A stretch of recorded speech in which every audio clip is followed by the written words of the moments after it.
খেজুর দ্বারা ইফতার করা এটা হচ্ছে নবীজির একটা সুন্নাত। আমরা শুধুমাত্র রমজান মাসে খেজুর দিয়ে ইফতার করি, কিন্তু নবীজির যে সুন্নাত ছিল উনি সেহরিতেও খেজুর খেতেন। আমরা কিন্তু সেহরিতে কেউ খেজুর খাই না।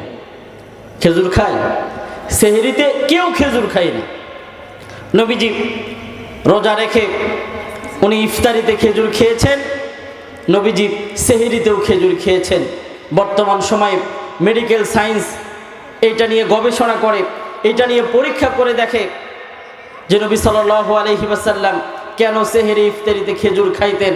এর কারণ হলো নবীজি সেহরি ইফতারিতে খেজুর খাওয়ার কারণ খেজুরের ভিতরে এমন কোনো গুণাবলী আছে যে এটা খাইলে একজন রোজাদার ব্যক্তি সে সারাদিন সাওম রাখার পরে, রোজা রাখার পরে সে যখন তৃষ্ণায় আক্রান্ত হয়, তার জন্য পানি শূন্যতার যে ব্যবস্থা, পানি শূন্যতার দ্বারা যে কষ্ট হয়, নবীজির এই সুন্নাত খেজুর দ্বারা কেউ ইফতার করলো আর খেজুরের সেহরির সময়ও খেজুর রাখলো, সেই ব্যক্তিরা সারাদিন কোনো তৃষ্ণায় আক্রান্ত হবে না। জোরে বলেন সুবহানাল্লাহ। তো এই জন্য শুধুমাত্র ইফতারে খেজুর নয়, সেহরিতেও কি খেতে হবে? সেহরিতেও আমাদের সামর্থ্য অনুযায়ী আমরা খেজুর খাওয়ার চেষ্টা করব।